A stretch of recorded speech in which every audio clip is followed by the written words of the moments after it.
एक रहस्यमय वायरस द्वारा हर इंसान को खत्म कर दिए जाने के बाद फिलिप मिलर पृथ्वी पर आखिरी आदमी है।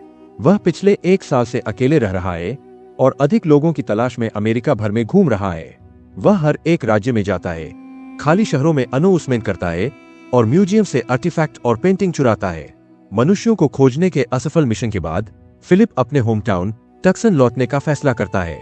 अभी भी किसी को खोजने के अंतिम प्रयास में वह टक्सन में जीवित लिखता है। टक्सन में उसे मिलने वाले हर बिलबोर्ड पर वह अपने जर्जर अपार्टमेंट में जाता है और शहर के अधिक हिस्से में एक गेटेड समुदाय में जाने से पहले सभी आवश्यक सामान पैक करता है। वह सबसे बड़ा घर चुनता है और उसे अपना नया घर घोषित करता है।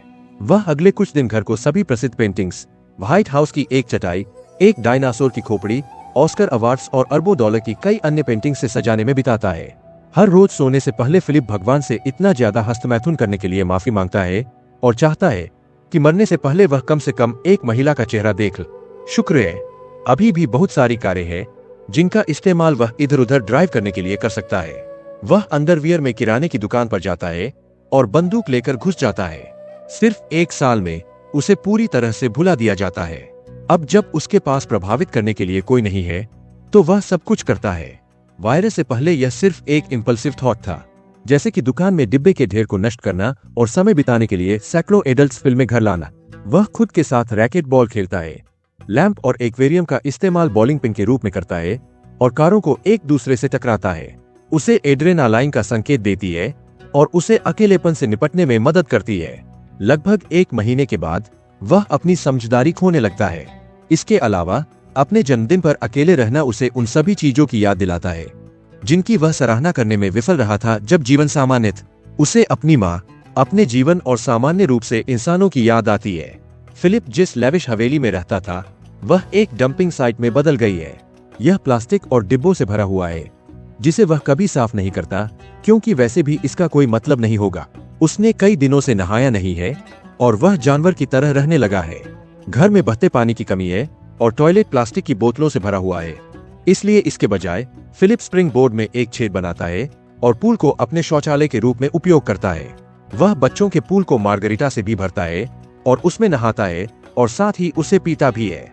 फिर एक दिन वह बार में जाता है और गेंदों पर चेहरे बनाता है, उन्हें नाम और पर्सनालिटी देता है।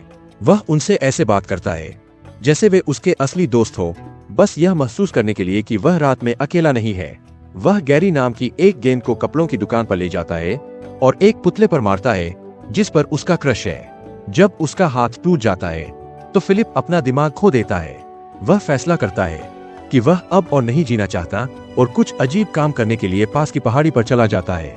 वह अपने सभी बॉल दोस्तों को अलविदा कहता है, उन्हें हमेशा याद रखने का वादा करता है। फिर वह अपनी कार में बैठ जाता है और पूरी स्पीड से पहाड़ी की ओर चला जाता है। अचानक उसे धुआं उठता हुआ दिखाई देता है, बहुत दूर, और कार के एक्सीडेंट होने से कुछ सेकंड पहले ही वह रुक जाता है। फिलिप को अपनी आंखों पर यकीन नहीं होता। वह तुरंत धुएं का पीछा करता हुआ एक ट्रेलर तक पहुंचता है जिसमें साफ तौर पर एक व्यक्ति रहता है। फिर उसे कुछ ऐसा दिखाई देता है जिसे देखने के लिए वह पिछले 1 साल से भीख मांग रहा था। किसी ने अपनी ब्रा को धूप में सूखने के लिए छोड़ दिया है। फिलिप को इसमें से स्मेल आती है और वह इसमें इतना खो जाता है कि वह बेहोश हो जाता है। जब वह उठता है तो वह देखता है कि एक खूबसूरत लड़की उसे गोद में लिए हुए है जो उसकी इच्छाएं पूरी करने का वादा करती है और उसे किस करती है। फिलिप किस का आनंद ले रहा होता है इससे पहले कि वह जागता है और उसे एहसास होता है कि वह सपना देख रहा था। उसके सामने खड़ी लड़की कम आकर्षक और बड़ी उम्र की है। वह उसे वापस लाने के लिए उस पर CPR कर रही है। वे एक दूसरे से दूर हो जाते हैं। इतने लंबे समय के बाद किसी दूसरे इंसान को देखकर वे अजीब महसूस करते हैं। फिलिप उससे पूछता है कि वह खूबसूरत महिला कहाँ है, जब तक कि वह यह नहीं बताती कि उसे अपने गीले अंडरवियर के बारे में कुछ सोचना चाहिए। यह पता चलता है कि उसने बेहोशी की हालत में पेशाब कर लिया था। यहाँ तक कि ऐसी स्थिति में भी फिलिप का दावा है कि वह पहले सामने की तरफ से तैर रहा था। यही वजह है कि उसकी अंडरवियर गीली है।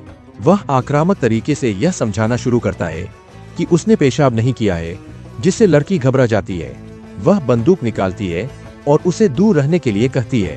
फिलिप आखिरकार स्वीकार करता है कि उसने वास्तव में पेशाब किया था और दोनों के शांत होने के बाद शर्मिंदा होता है। वे अपना इंट्रोडक्शन देते हैं। लड़की का नाम कैरोल है। वह वायरस से पहले एक विश्लेषक हुआ करती थी और अमेरिका में घूम रही थी। सभी के मरने के बाद उसने अलाइव इन टक्सन साइन देखा और यह देखने के लिए यहाँ आई कि क्या वह वास्तव में जीवित अंतिम व्यक्ति है। हालांकि फिलिप एक महिला से मिलने के लिए मर रहा था, लेकिन वह कैरोल को देखने के लिए बहुत उत्साहित नहीं था। वह बार बार उसके ग्रामर को सही करती है, उसके चुटकुलों को नहीं समझती। थोड़ी देर बात करने के बाद वे किराने की दुकान पर जाने का फैसला करते हैं। रास्ते में कैरोल ने उसके स्टॉप साइन को पार करने की शिकायत की, जबकि फिलिप ने तर्क दिया कि कोई ट्रैफिक नहीं है। वह इस बात पर अड़ी रहती है कि उन्हें नियमों का पालन करना होगा, नहीं तो वे उसे बेहतर महसूस कराने के लिए जानवरों की तरह रहना शुरू कर देंगे।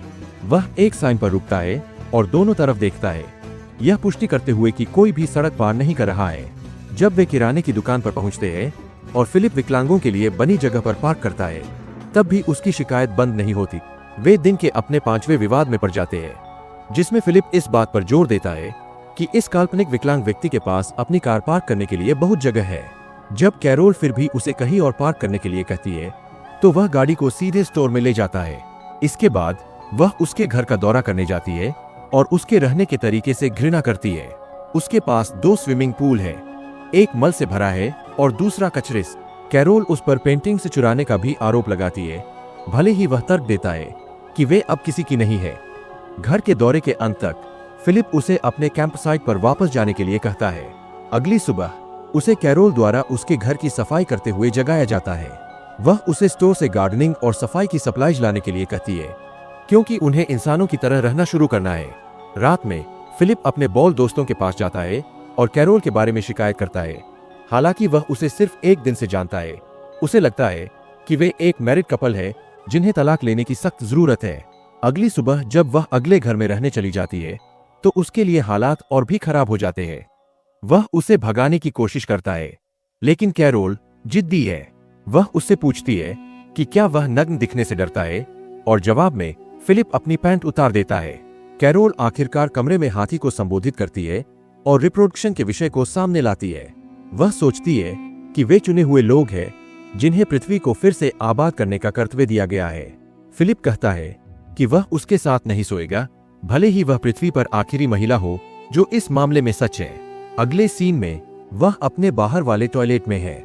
जब कैरोल उसके पास जाती है, तो वह चाहती है कि वह उनके घर में बहता पानी लाने का कोई रास्ता खोजे। इस तरह वे टमाटर और दूसरे फल उगा सकते हैं। जब वह मदद करने से इनकार करता है, तो वह उसे ताजे टमाटर देकर रिश्वत देने की कोशिश करती है, लेकिन उसे परवाह नहीं होती। उसे एक ऐसे आदमी को रिश्वत देने की कोशिश करने से बेहतर पता होना चाहिए जो डाइविंग बोर्ड से मल त्यागता है। हालांकि जब अंधेरा हो जाता है, तो वह उसके बगीचे में घुस जाता है और उसकी सारी सब्जियां खा जाता है। अगली सुबह कैरोल उसके दरवाजे पर दस्तक देती है और उसे बचे हुए टमाटरों से ढका हुआ पाती है। फिलिप अभी भी दावा करता है कि उसने उन्हें नहीं चुराया है। वह यह भी देखता है कि कैरोल ने मैनहोल से अपने घर में पानी ले जाने की कोशिश करते हुए अपने पैर को जख्मी कर लिया है। कुछ दिनों बाद वह एक अच्छे इंसान की तरह जीने की कोशिश करना छोड़ देती है। फिलिप उसे एक फव्वारे में एक आउटडोर टॉयलेट बनाते हुए पाता है, जो उसके स्विमिंग पूल के टॉयलेट की नकल करता है। कैरोल को लगता है कि वे चुने हुए लोग नहीं हो सकते हैं, बल्कि भूले हुए लोग हो सकते हैं, जिनके जीवन में कोई गोल नहीं है। वे किसी भी तरह से एक संपूर्ण मानव सभ्यता बनाने में सक्षम नहीं है। जब वे अपनी लाखों डॉलर की हवेली में टॉयलेट की व्यवस्था भी नहीं कर सकते, फिलिप, जो कैरोल को एक आशावादी व्यक्ति के रूप में देखने का आदी है, उसके लिए बहुत बुरा महसूस करता है। इसलिए वह शहर के पानी की टंकी पर जाता है और कैरोल के बगीचे में पानी भरने का एक तरीका तय करता है। वह आखिरकार उसका एक अच्छा पक्ष देखकर खुश होती है और उसे रात के खाने के लिए आमंत्रित करती है। रात में फिलिप एक बढ़िया भोजन का आनंद लेता है। लंबे समय के बाद सेक्स का विषय सामने आता है और फिलिप कहता है कि वह अब उसके साथ सोने के लिए तैयार है।